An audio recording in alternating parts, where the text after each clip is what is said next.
네, 법원의 판단은 국회팀 최동희 기자와 뉴스 추적에서 이어가겠습니다. 최 기자, 법원의 기각 판결, 단일화 논의에 큰 영향을 미칠 것으로 보이는데 어떻습니까?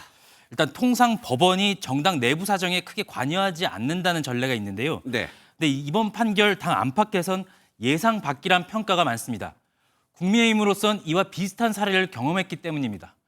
지난 2022년 이준석 당시 국민의힘 당대표가 당원권 정지 징계 후에 비대위 전환 과정에서 비대위 출범에 대한 효력정지 가처분을 신청했는데 이때 인용받은 바가 있기 때문입니다. 김문수 후보 캠프는 물론 당 안팎에선 절차적으로나 당원 당규상으로나 가처분 인용에 무게를 두는 이유가 여기에 있습니다. 네, 궁금한 건 이제 후보 등록이 내일부터 이틀입니다. 그런데 공교롭게도 토요일하고 일요일이에요.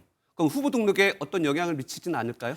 일단 단일화 압박 공세를 이어갔던 당 지도부에 일단 힘이 실리게 됐습니다. 네. 그동안 거론됐던 이른바 단일화 로드맵은 법원의 이번 가처분 신청이 기각해야만 가능했던 부분이기 때문인데요. 여기에 단일화를 두고 진행됐던 여론조사 결과도 변수가 될 것으로 보입니다. 결과 공표는 금지됐지만 법원 판결에 한덕수 후보의 유리한 여론조사 결과까지 더해지면 김문수 후보로선 정치적 입지가 위축될 수밖에 없기 때문입니다. 그럼 여론조사 결과가 더욱 중요해졌다, 이렇게 볼 수 있나요? 네, 그렇습니다. 이번 판결로 일단 김문수 후보로선 타격이 불가피해진 건 사실입니다. 네. 다만 여론조사가 김문수 후보가 우세한 결과라면 지도부로서도 마냥 압박하기 부담스러울 수 있고 김 후보 쪽도 여론전에 집중하면서 버티기에 들어갈 수도 있습니다. 오는 11일까지 이틀 남은 상황에서 강대강 대치가 이어질 공산이 큰 이유가 여기에 있습니다. 그럼 일단 지도부는 추가 절차에 들어가겠네요. 네, 맞습니다.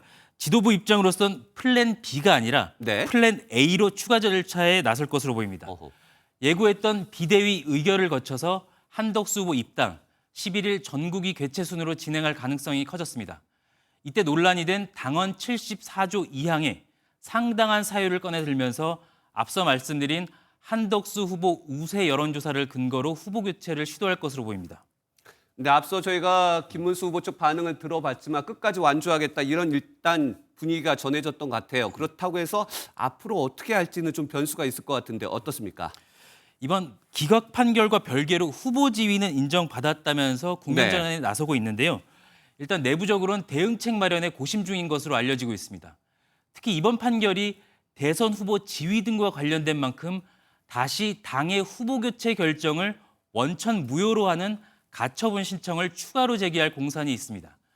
여기에 공표가 금지된 여론조사 결과를 문제 삼아서 후보 교체 과정의 적법성과 투명성을 또다시 문제 삼을 수도 있어 보입니다.